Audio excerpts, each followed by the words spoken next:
History is written. The Supreme Court guarantees marriage for all. There's a rush for licenses in more than a dozen states where same-sex marriage had been illegal. Also tonight, breaking news in the hunt for 2 escaped murderers. And in words and song, the president praises the Charleston pastor gunned down in his own church, along with 8 of his faithful. Amazing grace, how sweet the sound. This is the CBS Evening News with Scott Pelley. This is our Western edition.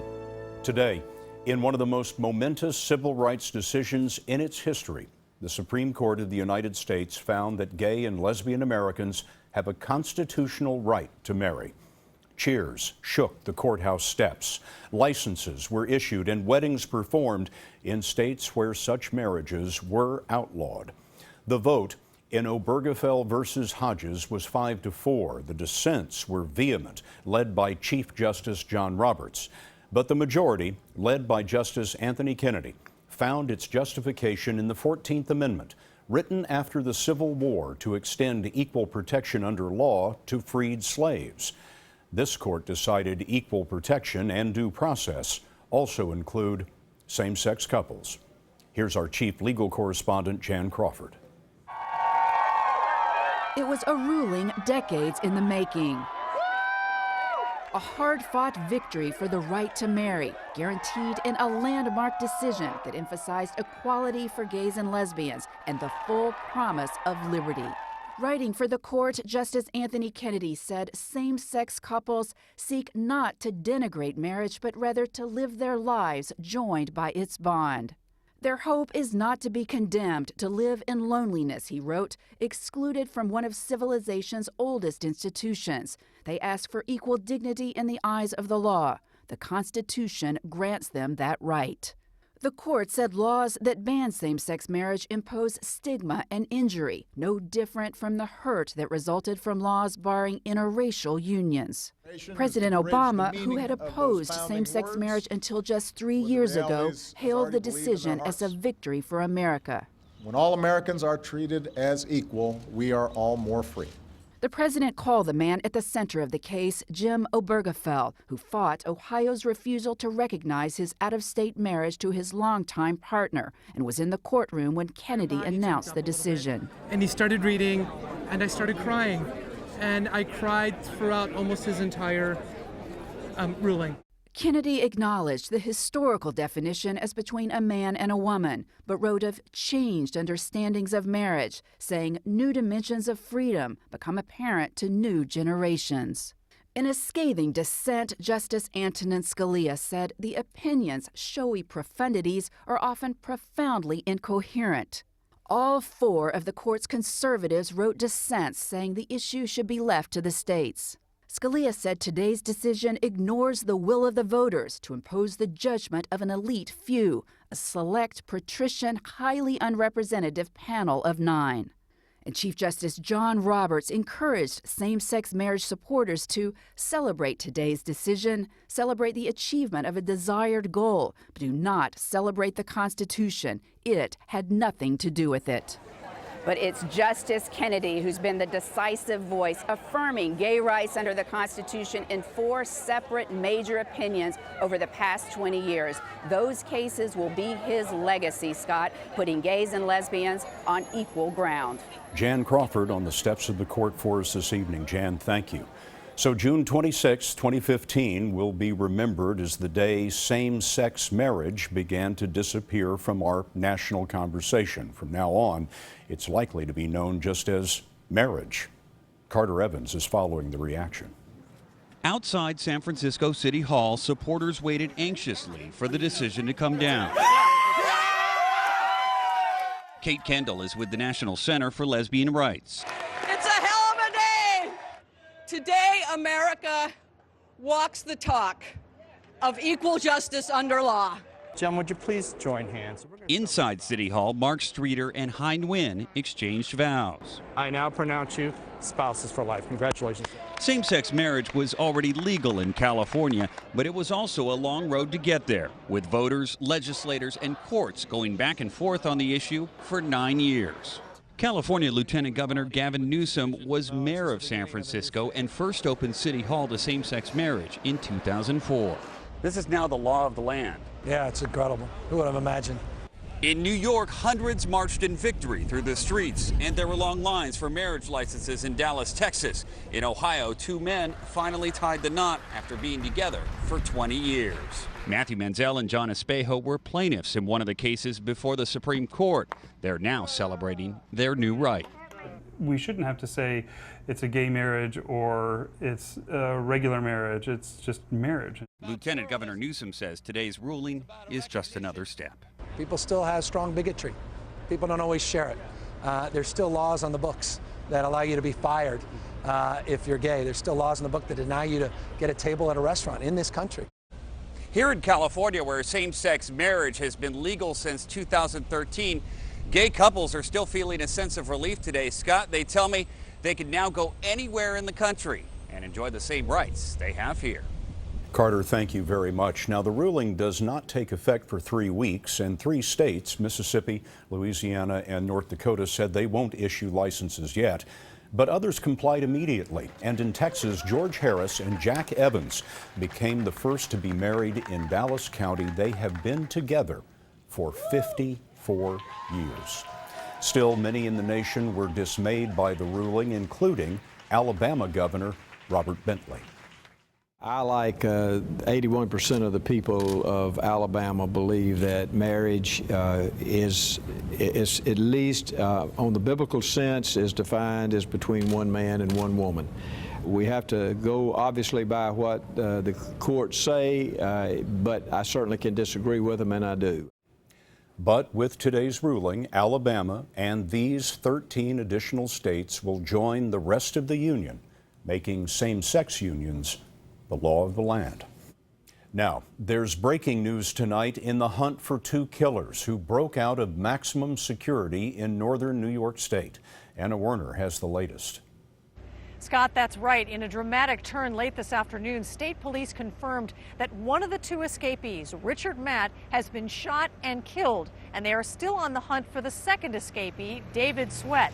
Now, here's a look at how all this came about. Earlier today at a news conference, state police said they had found a second cabin where the 2 had apparently broken in, and they had found evidence from the 2 escapees. That second cabin was located in this area, which is about 15 miles away from that first cabin they found evidence in over last weekend. Then, late this afternoon, there was an apparent carjacking attempt. A man in a camper said that he was driving on the road. He heard shots. He did not realize his camper was hit until he got out of the camper and looked and saw the bullet holes. In the meantime, he had called 911. Police responded, and then later this afternoon, we found out that members, according to our sources, members of an elite National Border Patrol unit had shot and killed Richard Matt. But again, they are still searching at this hour for the other escapee, David Sweat. Scott? Anna Werner on the breaking news tonight. Anna, thank you very much. Today, President Obama told 6,000 mourners that the 9 victims of last week's church massacre were living by faith when they died. In an emotional, inspirational eulogy, Mr. Obama praised Clemente Pinckney, the slain pastor of the Emmanuel AME Church in Charleston, South Carolina. And Jeff Pegues was there. What a good man. You don't have to be of high station to be a good man. Preacher by 13, pastor by 18, public servant by 23. What a life Clemente Pinckney lived. To the families of the fallen, the nation shares in your grief. Our pain cuts that much deeper because it happened in a church. The church is and always has been the center of African American life. A place to call our own in a too often hostile world. A sanctuary from so many hardships. The president said the killer knew the meaning of attacking a church. It was an act that drew on a long history of bombs and arson and shots fired at churches.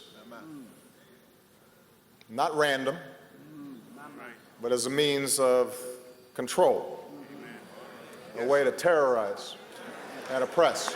That oppression, Mr. Obama said, persists today. Maybe we now realize the way racial bias can infect us even when we don't realize it. So that we're guarding against not just racial slurs, but we're also guarding against the subtle impulse to call Johnny back for a job interview, but not Jamal. The shooting has already sparked change in South Carolina. The Confederate battle flag that flies on the state capitol grounds could be gone within weeks. For too long, we were blind to the pain that the Confederate flag stirred in too many of our citizens. It would not be an insult to the valor of Confederate soldiers. It would simply be an acknowledgement that the cause for which they fought, the cause of slavery, was wrong. The president said change must not stop there. Whatever solutions we find will necessarily be incomplete. But it would be a betrayal of everything Reverend Pinckney stood for, I believe, if we allowed ourselves to slip into a comfortable silence again. The president spoke of the grace of the victims' families for offering forgiveness to the shooter and of the amazing grace of Reverend Pinckney. Amazing grace, how sweet the sound that saved a wretch like me.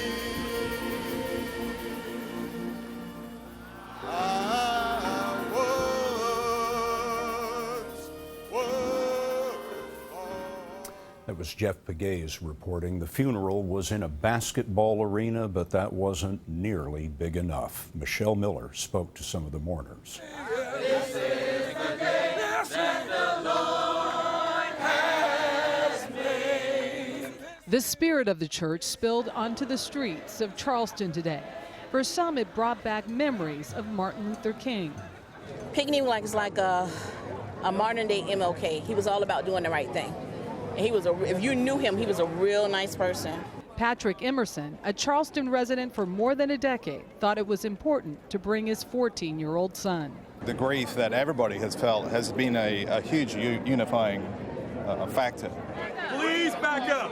By mid-morning, the 5,000-plus seat arena was at capacity. Deidre Weimer never believed she would be turned away after waiting since 6 a.m. I guess we're just fighting tears back right now because we cannot believe that we're not actually going to get in. Kind of heartbroken. Blacks and whites stood shoulder to shoulder to pay tribute. Some fainted waiting in the high heat and humidity. Reverend Noah Nyamaropa was grateful to have the chance to mourn his friend. It has healed my wounds, and I feel happy that he died for a good cause. And the goodbyes are not over yet, Scott. There are 2 wakes here tonight at Emmanuel AME, with 6 more funerals through Tuesday. Michelle Miller outside the historic church for us tonight. Michelle, thank you. In another big story today, more than 60 people were killed in 3 terror attacks. In France, an Islamist tried to blow up a gas plant. A decapitated body was found. In Kuwait, at least 27 were murdered and more than 200 injured in the bombing of a mosque. And in Tunisia, a gunman at a beach resort killed at least 39, most of them Western tourists. Charlie D'Agata is in Tunis. The attack turned a sunny beach resort into a scene of carnage. A Tunisian security official said the gunman hid a Kalashnikov rifle in an umbrella until he reached the beach, where he opened fire. He found more victims at the hotel pool. Survivors were rushed to the hospital. I heard someone firing a gun, and then I looked at my wife and she got up and ran, and as I turned, the bullet just hit me in my arm, and I just saw the gunman firing shots randomly at people laying on the sunbeds on the beach. Many tried to run for safety, barricading themselves in their hotel rooms. The resort is a popular destination for Europeans. Among the dead were German, British, and Belgian tourists. The gunman, in shorts and a t-shirt, was killed by Tunisian security forces. Police are still looking for accomplices. Today's attack comes just 4 months after Islamic militants struck a museum in Tunis, killing 22 people, mostly foreign tourists. Tunisia has been troubled by terrorism since the overthrow of the country's dictator in 2011 at the start of the Arab Spring.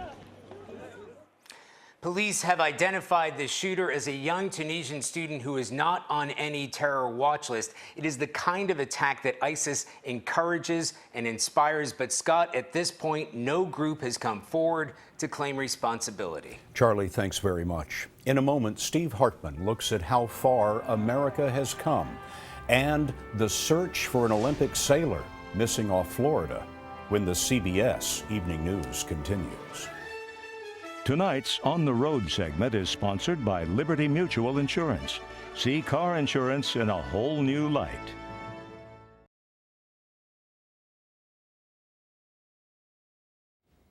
On this historic day, Steve Hartman reflects on the long road America is traveling.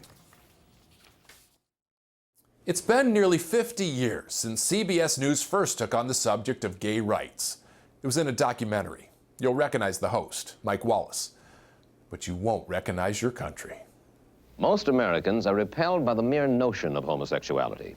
The CBS News survey shows that 2 out of 3 Americans look upon homosexuals with disgust, discomfort, or fear. This was 1967, and whoever named the program cut straight to the chase. CBS reports the homosexuals will continue in a moment. The show was so controversial, not one sponsor would touch it. In fact, the very notion of gay rights was brand new. I'm a country boy, I guess, because I couldn't believe this. I mean, I didn't know this was a problem over here, or at least I didn't think anybody'd have a sign out about it. But for me, the most telling part of the program was a bizarre interview with a man shrouded by a houseplant. I don't go looking for homosexual relationships. Apparently, back then, just admitting you were gay required some fairly dense foliage. You are now husband and husband. Now, of course, gay couples can show their love without so much as a ficus. On the steps of City Hall, with every network watching. I know that still makes some people uncomfortable, but they'll get used to it. In 2000, I was best man at one of the very first gay civil unions in the country. My best friend, Nicholas Diambra, and his now husband, Jim Bachlion, went to Vermont for the ceremony. 15 years later, they are happily married with 2 great kids. And when I look at this family, all I see is love. We end as we began, with a homosexual. So much has changed in the last 50 years, but one thing hasn't. At the end of the show, the guy behind the plant said something that could have just as easily come off today's satellite feed. It was a wish. A family, a home, some place where you belong, a place where you're loved, where you can love somebody, and God knows I need to love somebody. Love never was just a straight thing, as the court has now confirmed. It's a human thing. Steve Hartman, CBS News. A sightseeing tour has ended in tragedy. We'll have that just ahead.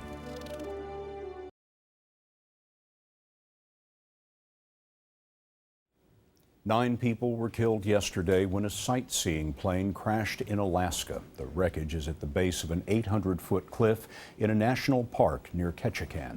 They were from a cruise ship that left Seattle. No word on the cause. Rescuers are searching a harbor in Miami for a U.S. Olympic team sailor who vanished yesterday. Trevor Moore's 15-foot dinghy was found with his life jacket and some personal belongings. When we come back, reflections on an extraordinary week.